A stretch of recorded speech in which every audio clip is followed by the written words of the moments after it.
Hey everybody, it's the Mount Rushmore podcast. My name is Jeff, and I'm joined as usual by my good friends Richard. Hello. And Michael. Howdy.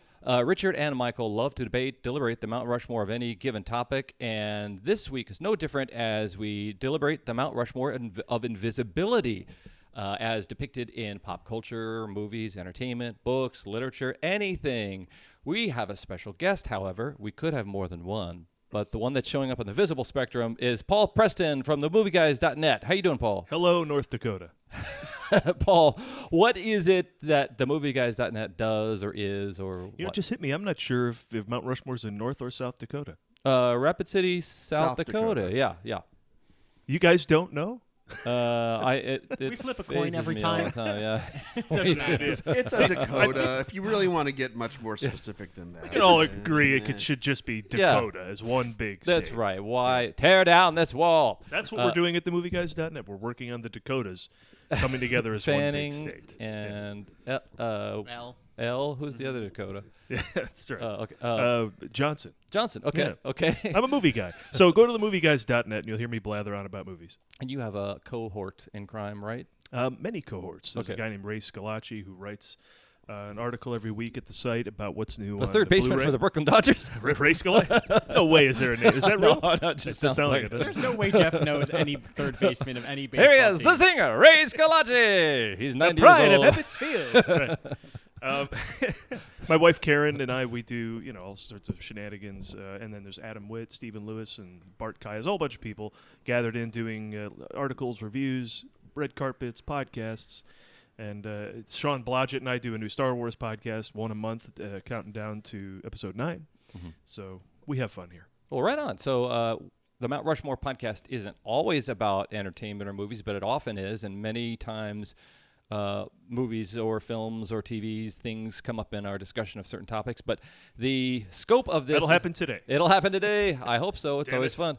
The scope of this is the Mount Rushmore of invisibility, and it's something that's, for me, I've seen depicted in a lot of things in entertainment and literature, and it's always been a fun idea, the idea that you could disappear, or sometimes the depressing feeling that you have disappeared. So I thought it might be kind of a fun thing to discuss.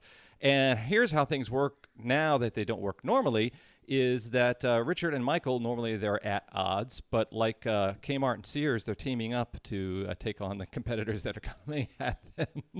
Are we going out of business again? No. Not that we know of. Oh, wait, what's that truck backing up? Oh, my God. It's Roebuck. He's pissed. They're teaming up to take on the awesome competitor that is Paul Preston. And I'm not going to say that the guest always wins, but they often win. So you can just phone this in from now on out, Paul. Yeah, okay. I planned on it. So I would also love to thank all the guests out in the Facebook world who, when asked to post something compelling, an idea or a thought or example of invisibility, did, and brought up some many interesting examples of invisibility in popular culture, things that I hadn't even heard of. So I might dig through that Facebook post as we go through and see if you guys even choose some things that they mentioned. So I chose it. Paul, you're going to give our first example. Well, this is an interesting conversation because I just had it with my friend. I said, I'm going to go on the Mount Rushmore podcast. He said, explain. What? I said, He said, what the fuck's that? yeah, He he said said, it's what invisible. the name of God is that thing? And so I explained, you pick a Mount Rushmore, like Mount Rushmore of stand-up comedians. And he said, oh, yeah, well, I would have Carlin, Pryor, Stephen Wright, and Lenny Bruce. And that's interesting because would you put Lenny Bruce on the Mount Rushmore of comedy? Like, he's I know his cultural effect, Yeah. but I've never listened to him in my life. We Yeah. had, we had an episode, it was the Mount Rushmore of End of the World as We Know It and I Feel Fine, where we talked about this thing, where I was more on the side of, you listen to it, it doesn't hold up very well, and Jeff, I think, thought it held up a lot better than I did. Oh, So it was this like, the song? no, the Lenny Bruce. Okay. Lenny Bruce. Oh, I see. His comedy. Yeah. Yeah.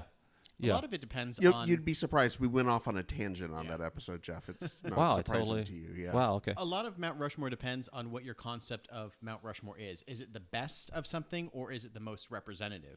Because that list didn't include any females, and certainly there are famous and great and wonderful and top-tier female comedians, but are they necessarily the best? Are those four guys the best? It's hard to say. That's why we honestly punt and let this guy figure it out, so we don't have Yeah. to do the work. We do some of the work, and then we let Jeff take all the slings and arrows. Jeff is our crowdsourcing to India. Is who Jeff is. I would say if you were to ask comics who's on their Mount Rushmore, many of them would say Lenny Bruce. They tracked it back 2 spaces to Lenny Bruce. I think it'd be like if people stopped at the Beatles and didn't mention Chuck Berry, they would be remiss, even though the Beatles were ubiquitous with rock in the last century. But yeah, so okay. Yeah, that's a whole show. That's a whole show. How you even come up with, because over at the Movie Guys, I ask everybody what their favorite movie of all time is, and that becomes a whole thing. Instead of just naming the movie, it's like first 15 minutes of discussion about, okay, is it the one I can watch over and over again? Is it the one, if it's on, I sit down? Is it the one that's been with me the longest? Et cetera, et cetera, et cetera.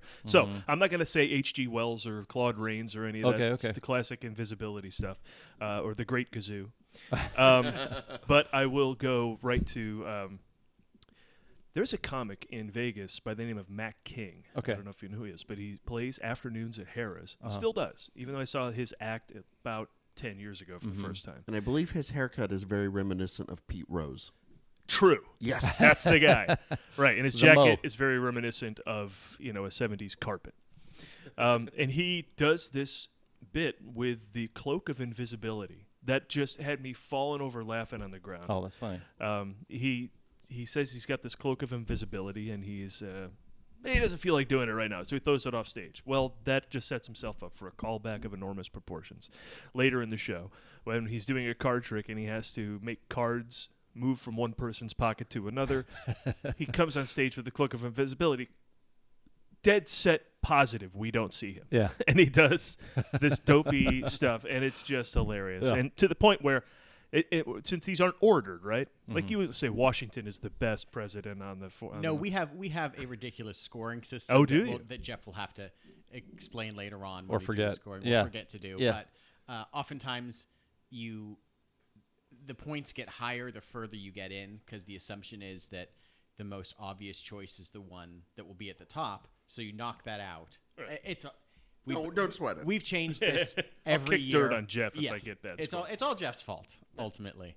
But I love the idea of a comedian or at least a magician on He is the both. Mount Rushmore of invisibility, just because it's a real life illusion of invisibility versus something that's depicted in fiction. And I think that is I think that's just great. Yeah, one of the observations is that invisibility is in the eye of the beholder, and there's you don't have to necessarily be penetrable by this visible spectrum of light. You just have to be somebody nobody sees. So I love that concept, and that there was the Amazon Women and On the Moon. Did you ever see that? Yeah. Yeah, there was That's a the great one sketch. thing where Ed Begley Jr., the son of the Invisible Man Yes. sketch, which was in which the loony son of the original perceives himself to be invisible, but he's just a naked guy. It's very funny. Yeah, and then you can have your photo taken with Mac after the show, but you don't. They put him in afterwards in the cloak, and as if he That's was so that's funny. funny. Cool. Well, great. So first way pick. off the beaten path. Yeah. First thing I put on the run. But that's great, because that leads into our first choice, which is the Harry Potter Cloak of Invisibility. Oh, right on. what an odd situation that led into that, where this is a purely fictional, fantastical thing that is just relied on an idea of pure magic as described.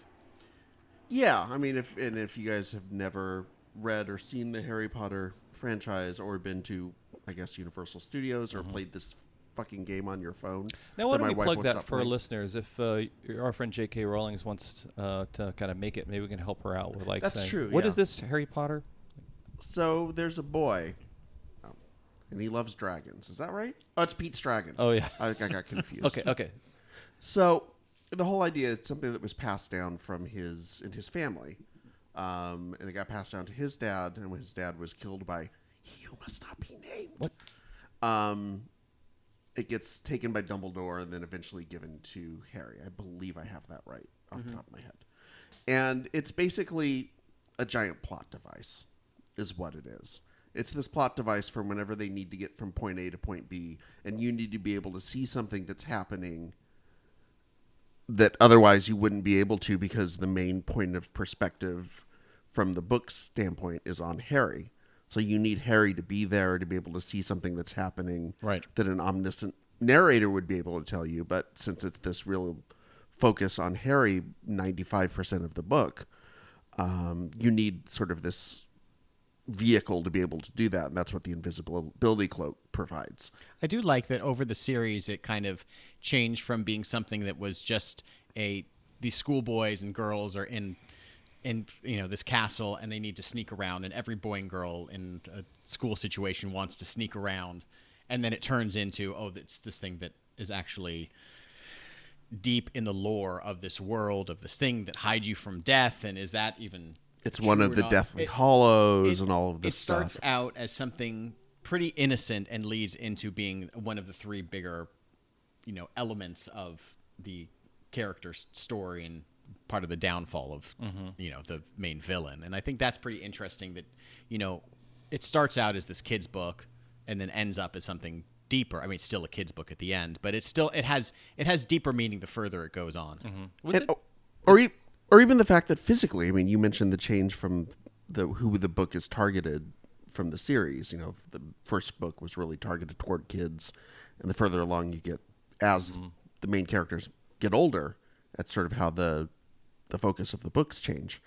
And even physically, I mean, I just finished reading, my wife and I finished reading the Harry Potter series to our kids.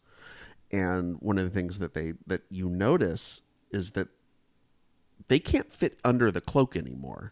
When they were first year at Hogwarts, all three of them could go hide under the cloak and scurry around.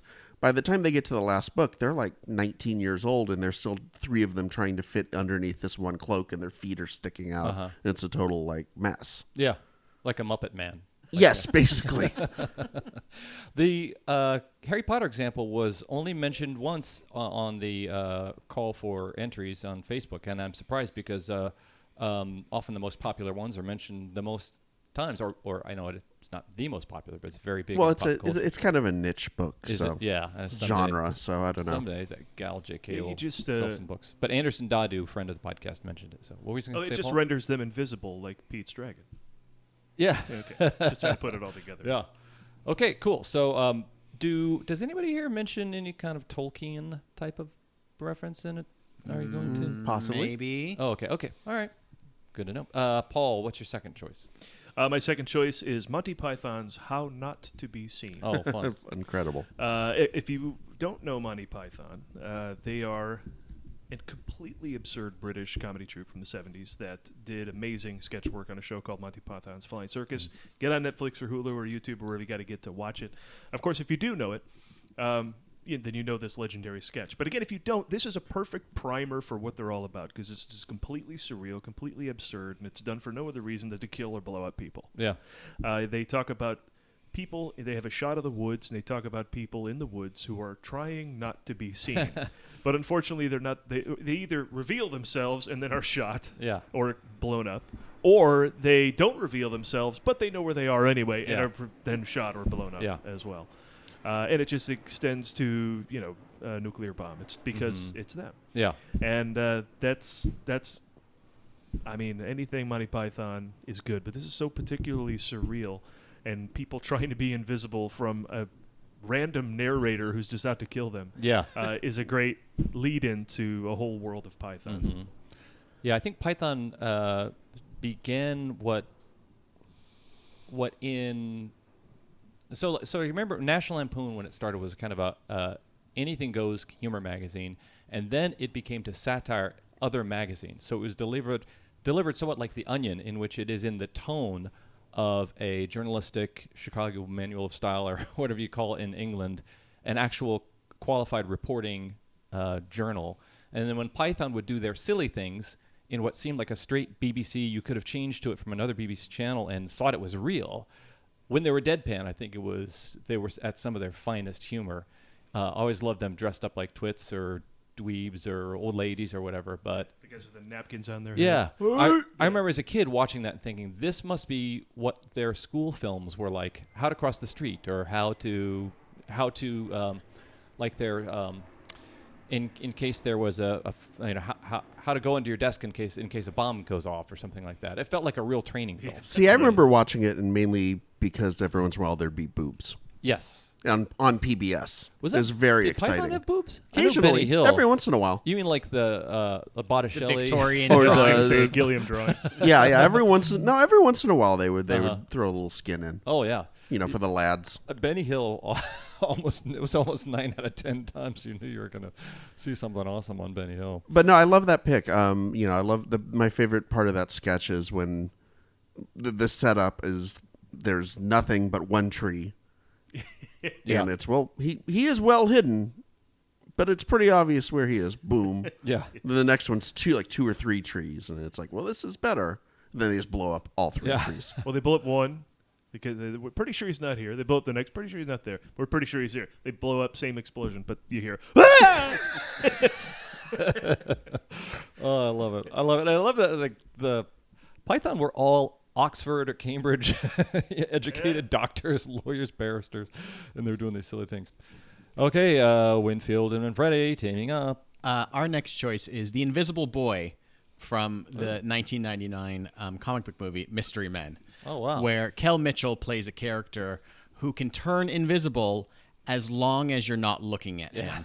And the entire setup for him is that he has this stage performance. He is so Yes. embarrassed. He's so up in his head that he has to make sure that no one is looking at him in order for him to be invisible, which is such.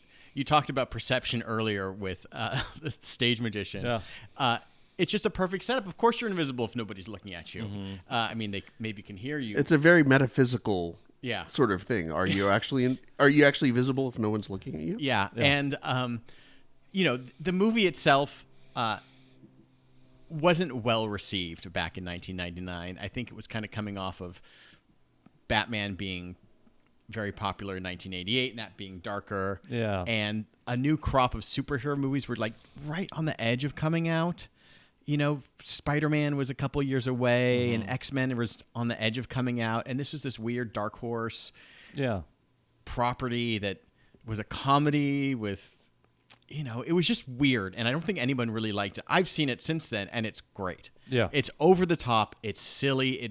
It would be, I think, more well-received today, being that everyone, that big shift towards darker movies, and you want like this just silly movie, and just the device of him being invisible. And of course he plays a big part in like the end of the movie where everyone turns around and he has to sneak through these lasers to turn off something so they can blow up the Frankionomulator or whatever ridiculous name for, like, he's a key aspect. But I just love the idea of someone being invisible when you don't see him. And I think, and like in theory, that technically is a superpower. Like he's like a security camera is kind of following him, and he takes off his clothes, and his big reveal is that he's, afterwards when they turn around, he's naked, and they're like, whoa. But I just thought it was a fun way to do invisibility without actually doing any special. Certainly one of Kel Mitchell's finest acting hours. Brett J. McCabe. That was the first comment on the crowdsource was the Mystery Men Invisible Boy. The only unfortunate thing was that it helped usher in All Star by Smash Mouth. Oh, is that right? Yeah. Ah, nuts. So- You take it the good with the bad. Yeah. What movie wasn't that in? Because I don't know. That was in some Shrek, wasn't it? Yeah. Later in Shrek. Yeah. It might have been the first one that was in, because that took the world Yeah. by storm. Yeah. Brett J. McCabe contributed that. Thank you, Brett. And Beckett Graham commented that cats can see through the invisibility cloak. Is that true? Oh, and Harry Potter? Yeah. Oh, I don't know. Yeah, Sure. I think that's true. Okay. Okay. All right. We'll take it. Okay. I think Dumbledore could see through it because he had, some additional special powers that he Did only look he has. right at Harry in that one scene. And He just kind of knows. That's the great. I mean, that's going back. That's just the great thing about that character. He's always like one step ahead in front of everyone, and even if he didn't see him, he kind of assumed he would be there. You And- could smell him.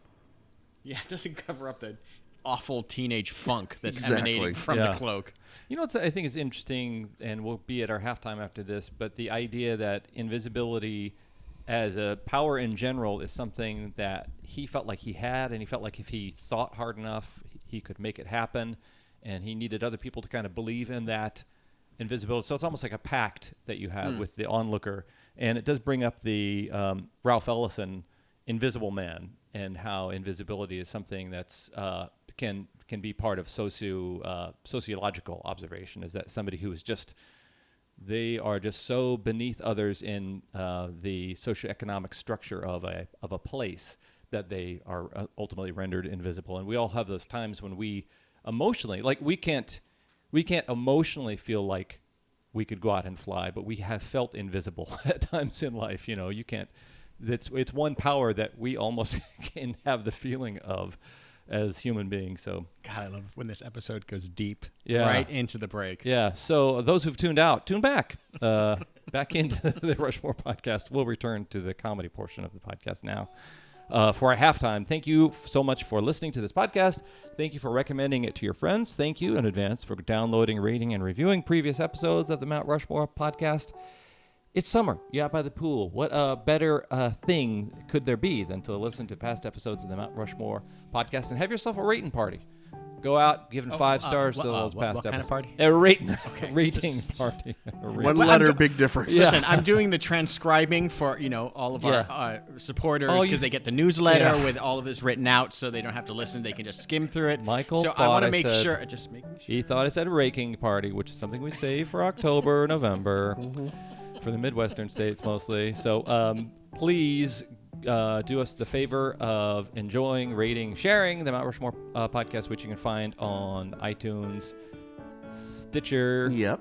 iHeartRadio, Uh-huh. Spotify, Yes. and Zune. No, if you got an old ass Zune, you can't just plug that sucker in and. Yeah, you could try. Okay. Why Cool. not? Also, I'd like to invite our guest to plug his all his media and his online things, and you would be that guest, Paul. TheMovieGuys.net. That's at TheMovieGuys at Twitter and Instagram. Facebook.com/TheMovieGuys for daily jokes and links and nonsense. And basically go to TheMovieGuys.net. You'll find everything else. We are on iTunes and Spotify and all that as well.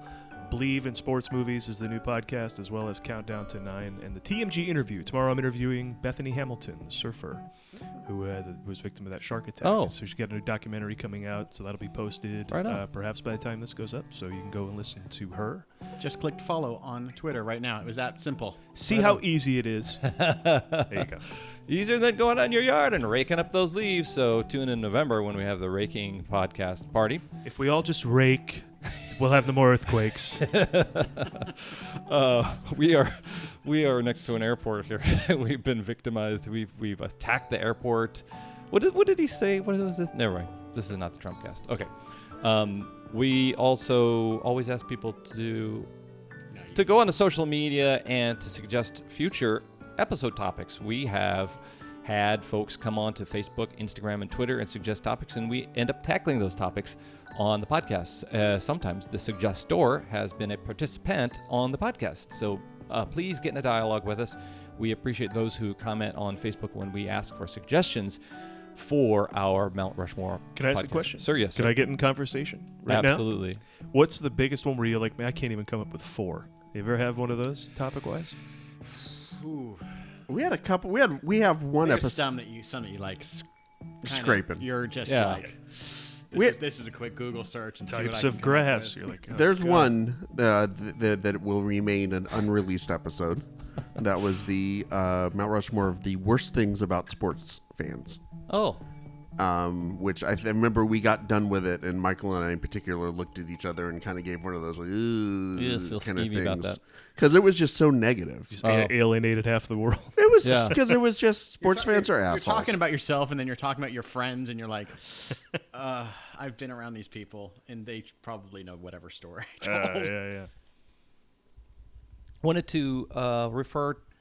I went on Smithsonian.com accidentally and found a lot of great lists. He was looking for hustler.com, I know, but wow. accidentally. I was looking for the Will Smith website, but it did refer to one of the first mentions of invisibility in Plato's Republic, in which a character, Glaucon, tells the fable of Jesus, a shepherd who discovers a magic ring that renders him invisible. Sound familiar?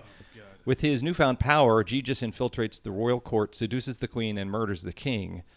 This sounds like a letter to Penthouse form, actually, not never just a Greek believed. form. I never thought Yeah. I would be doing. I never thought I would be writing one of these letters. I was hoping Glaucon would be the invisible character in Yeah. that story. It does seem glaucoma. Glaucon urges that anyone who possessed the ring would be corrupted. Our devotion to justice, he says, and kept in check by the fear of punishment and public approbation.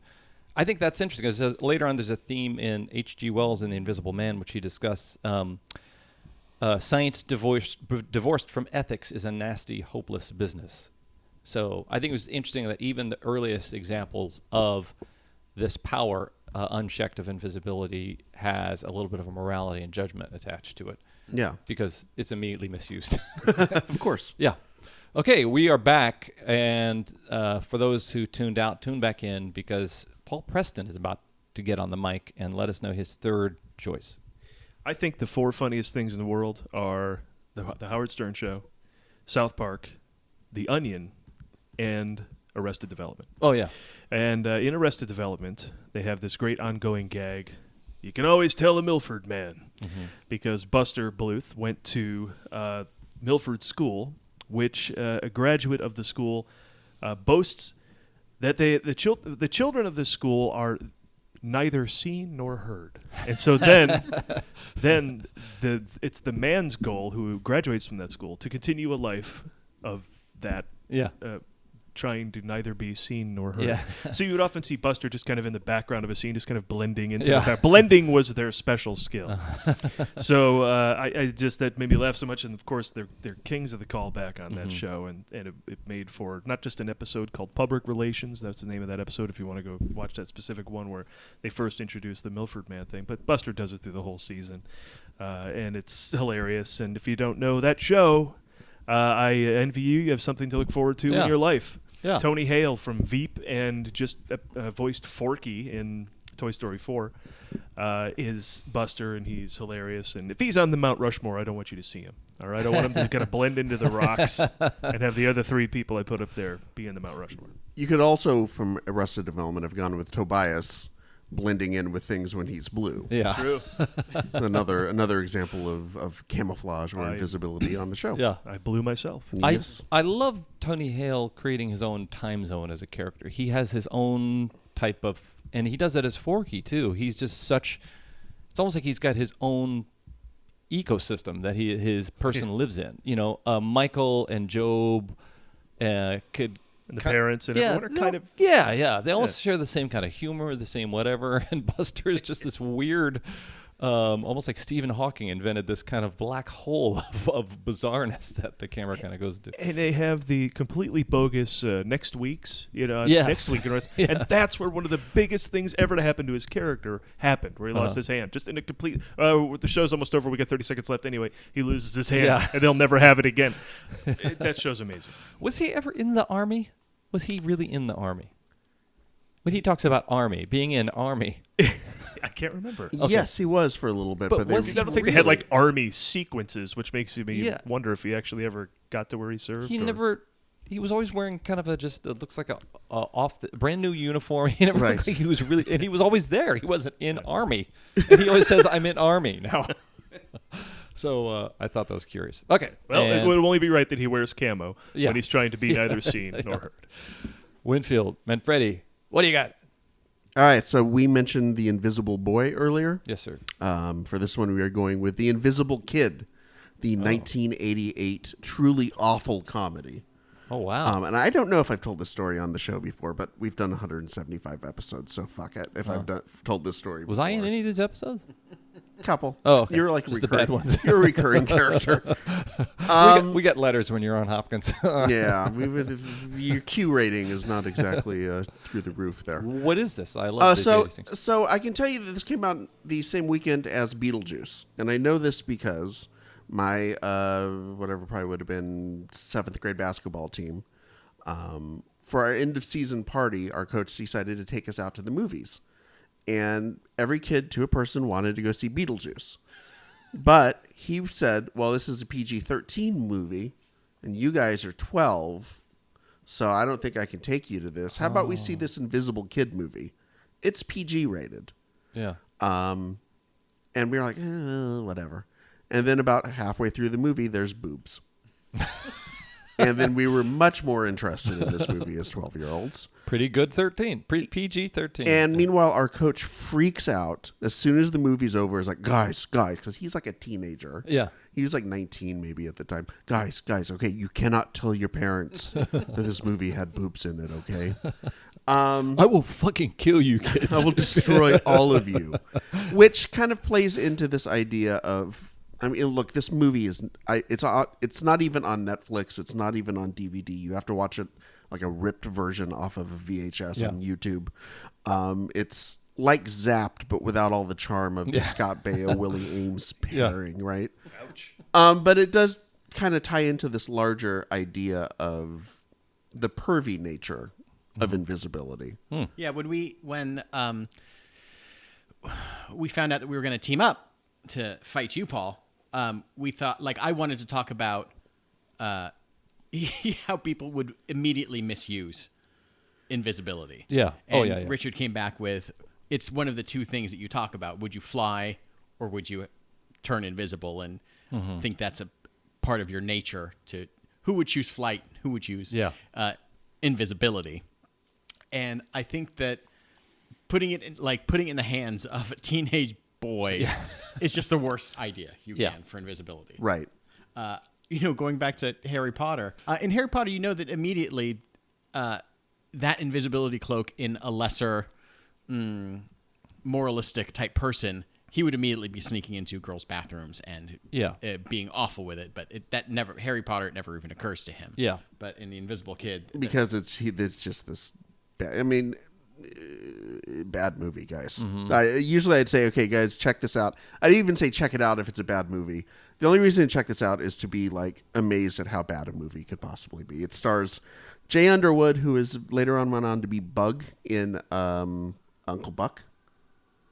China Phillips, later of Wilson Phillips, and for some reason Karen Black. Oh wow! As the mom. Wow. Because when I'm thinking suburban mom, I'm thinking Karen Black. When you can't get Lauren Hutton or somebody. Clearly she needed the money for Blow. I don't know what was going on with this movie, but it's even the main character, the protagonist kid. It's like this kind of feels like a Porky's ripoff, but set in modern times, mixed with a little bit of Teen Wolf and all this stuff. But the kid's just like a bad apple almost. He's exactly the kid who would use it for sneaking into the girls' locker room, which is exactly what happens. Yeah. The use of, I think one of the first invisibility films I saw was in another, this is as suggested by Rene Ruiz, was one of the second in the Dexter Riley series of Kurt Russell in Disney films. I love those movies. Now you see him, now you don't. What was the other one? Forgot about that. The World's Strongest Man. Yeah. And the Computer Wore Tennis Shoes. Yeah. So Kurt Russell, I think I remember him saying, I had to have a summer job and it was either that or mow lawn. So I was a Disney actor. My parents made me work. I was in those films. And of course, this movie does have the low budget. They're still wearing clothes. Yeah. So it's obvious they just have like a coat hanger. Yeah. And a green screen, and it's kind of like just bobbing along. First rate work. Yeah. That is a good kind of angle of which to analyze this subject. It is often the domain of lackluster visual effects in films, the invisibility. But versus, I don't know if we're going to be talking about the actual Invisible Man movie, but at the time that I'm sure was probably amazing special effects, and the people were blown away by it. In a lot of ways, that special effect hadn't really changed in 50 years. It's still basically, whether it's that or was there a Chevy Chase movie where he was invisible? Many friends on Facebook mentioned that Memoirs of an Invisible Man. Yeah. And lauding it, unlike much of Chevy Chase's non-vacation work, which hasn't been mentioned much in time. This Josh Boltinghouse said, I love that Chevy Chase movie, Memoirs of an Invisible Man Becomes Invisible. He did a really good job and had great special effects, highly underrated. Although I don't know when people are rating those films, but yeah. Does it have boobs in it? A couple of people did mention okay. I can't remember. It was more of a crime story type of thing. Like the potion to become invisible gets in the wrong hands. It's that whole kind of thing. More than like him being goofy. Yeah. I think a lot of stories about invisibility are wish fulfillment stories, and it's usually a kind of a put upon kind of individual who is now enacting out their dreams through the sense of this, the opportunity of this new strength. So you are now going to mention, I think this is your final choice, Paul Preston. Yes, and it is also an invisible kid. My final choice, because I haven't done anything with movies yet, so Oh my God. I need Oh my to God. change that. So Yeah. we're going with Violet in The Incredibles. Cool. Violet Nice. Parr, the young daughter in that, because Stan Lee created Sue Fantastic Storm Four. many Oh, yeah, sorry. many years ago, Uh-huh. and the Invisible Woman, and he basically created her because he didn't want someone like Wonder Woman who had powers and punched bad guys. So he gave her invisibility and creating force fields. What's pretty much the exact same thing Violet has, but it sits better on a teenager because the metaphor is outstanding. Of course, Yeah. you brought it up at the top of the show. It's someone who doesn't want to be seen. Mm-hmm. She hides alone as it is behind her hair most of the movie. Mhm. And as she becomes more and more of a hero, you'll see that hair getting pulled back and she becomes more confident, stands up straight, has adventures with adolescence, much as she has adventures as a superhero with invisibility. So Yeah. leave it to Pixar to have some of the most brilliant writing Yeah. in all the land. And they do once again in the creation of this character. Mm-hmm. Yeah. Thanks to Todd Weber, who mentioned Violet from The Incredibles. Todd Weber. Hey, you know Todd I Weber. know Todd Weber. Way back in the Yeah. Disney Cruise Line days. Indeed. Okay. What was it? The Incredibles the Pixar does almost everything pretty darn well. Yeah. And I love it when you can when an outward manifestation is it's their inner psychological state is manifested outwardly, like that. Like who's the mom? Parr. What's her name? Elastigirl. Elastigirl. Helen. Yeah. Helen Parr has to be very limber and flexible in keeping this family together, in keeping her brain together, and so her elasticity emotionally is really just a mirror of her physical And state. isn't there some scene where Mr. Incredible just has to like save his marriage, and he says he's not strong enough? And not strong enough, yeah. I mean, he's Mr. Yeah. Incredible. Yeah, it is. I mean, the writing's amazing. It is. It almost seems like the supers in that film are going on opposite paths because at one point, elasticity and strength can't get them where they need to go. They have to just be emotionally strong, or they have to kind of face these things. And then Violet can't just hide anymore. She has to step forward and actually step up and do stuff. So Because she clearly didn't want her powers, unlike, because brother and sister always have to be at odds. Dash Yeah. loves his powers. Yeah. Can't get enough of them. And she didn't. So they all grew in their various directions like Yeah. that as well. I mean, if you don't know Pixar isn't a brilliant story hub, watch Toy Story 4. I mean, you'd think, it's all wrapped up. Well, you don't need another one.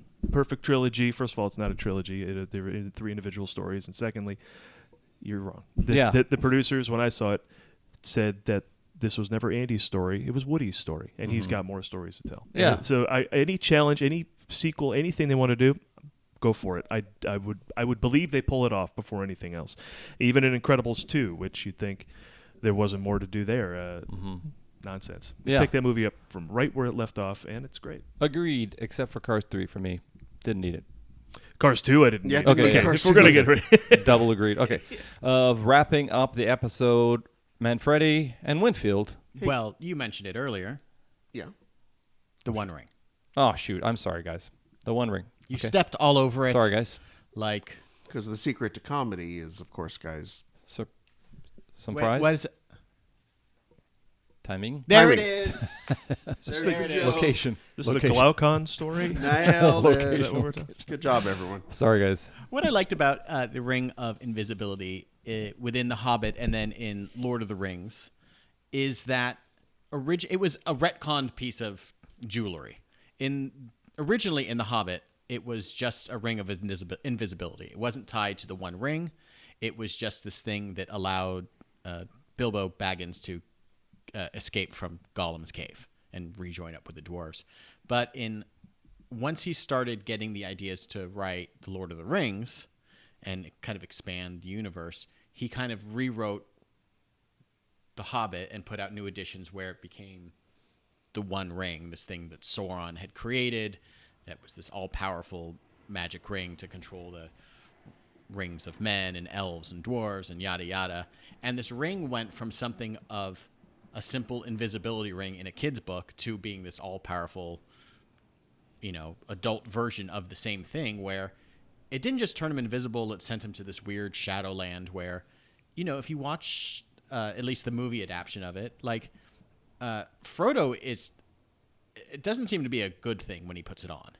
It's as much a curse as it is a blessing. It gets him out of a situation, but then he's hunted immediately, and the Sauron sees him, and it's like, but he feels compelled to constantly put it on. I like that aspect of it where he has to use it in times when he's just desperate, versus I just got to turn invisible because I want to turn invisible. Yeah. And I think that it really is an adult thing that they did to a kid's book, is take this one thing that was iconic as just a simple trick. It's a simple magic trick that turns into the thing that's going to destroy the world. Oh, that's interesting. Wish I hadn't crapped on it earlier with that stuff from Plato's Republic. Yeah. So What- do we all. What? I don't have anything to ask about that. You don't have anything to ask about one Oh of the my most God, I'm the worst popular literary series of all time? Wait, how long? What was the time between those two books? He wrote Yeah. the first Hobbit book in after World War I in the probably 20s or 30s. Yeah. And then he didn't start on the Lord of the Rings until I think the 50s. I mean, I don't know Yeah. for sure, Yeah. but it was quite a long period of time before he decided to make that change. I wonder if there was a plan there. Think of other, like you were referring to the Harry Potter franchise growing, some people kind of growing old with it, or the level of reader that the book was aimed at kind of got a little older. Was that a strategy on Tolkien's part? Do we know? If he, I don't know. He's, I've read the books and I've seen the movies more times than I've read Yeah. the books. And as far as I know, he was just kind of a guy that was constantly tinkering with his own work. He'd constantly go back and make revisions and, write all these alternate histories. People complain about what's his name, Martin, doing a George. George R. R. Yeah. Martin, kind of doing all these side quests and not finishing the book, because he wants to write all this other stuff. He wants to write the history of this world rather just complete the story, and that's perfectly fine. I'm sure if J.R.R. Tolkien was out there doing his thing and people just waiting for him to finish, he would have, he wrote like this Silmarillion, and he wrote all these other different things that were just aspects of this universe, Yeah. but he had the time to actually write it. He didn't have a media deal, and he didn't have all these things. I don't know how much time actually took place between The Hobbit and Well, Lord if you of the watched Rings. the movie Tolkien, now available on DVD, you would have known this. We are not sponsored by Tolkien, but it's a great movie. We're not actually sponsored by it. But I don't know. The story that I heard is that he kind of started coming up with the Lord of the Rings stuff during World War I when he was a soldier in it, and wanted to write this. I don't know. You can cut all this out. I don't know. Okay. Did Martin create a whole universe and get away with never having to involve invisibility in Game of Thrones? Yeah, I don't know. Is As there far as I know, there's no. I do not believe is there there that is. kind of magic? Is there magic in? Melisandre. There's a lot of I hear the books are crazy, compared to whatever the HBO series is. The books apparently are just they just do anything. Everyone is an insaner version of what you see in the TV series. Yeah. So it could be he's got a guy that blows the horn, that calls the dragons, and can control dragons. It's all right, well, it's a fantasy story. Who knows? Yeah. So before we do the judging part of it, I want to thank the folks out in the Facebook sphere who made some compelling suggestions. And Art Hadley wrote a great sci-fi story called The Martian Missile, where a guy is rewarded with non-noticeability. So it's not really invisibility. It's just nobody's going to look at you ever if you are using this power. Arno Stemmer is another person who mentioned Mystery Men. X-Files, there was a genie that gave a guy a wish who was kind of a redneck who wished for invisibility. He forgot he had it, got hit by a car crossing the street. So That's a hell of an episode. yeah. title. Yeah. Some fun. Oh, of course, in Deadpool 2, there's Brad Pitt plays an invisible person. That's a recent pop culture kind of example. Did anyone mention Wonder Woman's jet? I don't know. And can anyone do a 5-minute stand-up routine about it? Because I'm sure.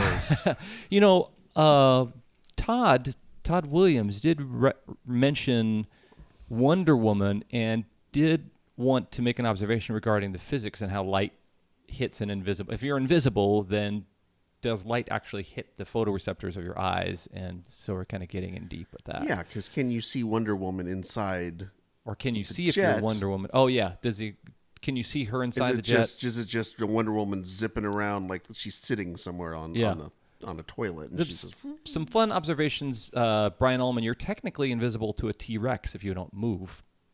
So these ideas I think the movie invented that. Did it really? I mean, all of this stuff is invented. We all invented all of it. Yeah. I've been reading a lot of books with dinosaurs with my kid lately. Uh-huh. And they're all like, Jurassic Park, that they just made it up kind of whole cloth.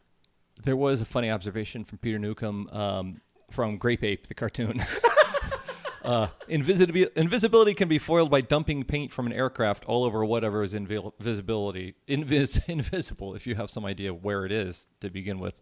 I think the best version of invisibility that I've seen in a movie was when they did it with The Predator, where it was kind of shown as a kind of a projection. Yes. Where you could kind of see him moving through. He wasn't totally invisible, but he was just kind of bent the light around him, sort of thing. I think that was a clever way of camouflaging. Yeah.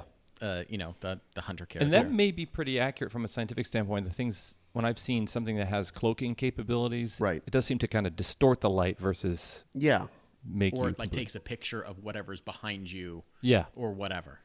Yeah. Very technical podcast. No, well, now you're opening the doors for Mount Rushmore of cloaking. That's a whole different thing. We can talk about the Birds of Prey in Star Trek, the X-Men jet. We'll go on and on. Yeah. Okay, so thanks to our guest, Paul Preston of themovieguys.net and many, many things for being our combatant to Richard and Michael, who are teaming up this episode. We're wrapping things up. That's the wrap-up paper sound. I want to give some points out here, and I want to give, I'd never heard of this, Matt King Cloak of Invisibility. It sounds hilarious, and Paul Preston gave us an example that had nothing to do with TV or film, but was out in a live performance, so that was super cool. Monty Python's How Not to Be Seen, some really great nostalgia there. Discovered Python when I was a young man. And Violet Parr, hit that choice from The Incredibles and the observation of how much invisibility can be wish fulfillment on behalf of the character and is an expression of the character. And then Winfield and Manfredi. I want to give them 1 point for the big one, the One Ring to Rule Them All. The One Ring from, what is it? Some book? Yeah. Some book. Okay. I don't know. Okay. This has been, any parting remarks? Guys, No. where'd you go? I hear you. I'm right here. I can't. I hear you. I'm literally right in front Wait, of you. hold on. Let me. Ow! Oh, sorry. Honk. Paul, are you there? Is that? Out, throw paint on me. Well, as usual, I'm all by myself in my garage. This has been the Mount Rushmore podcast. I, as always, am Jeff. I'm Richard. I'm Michael. I'm guest Paul Preston.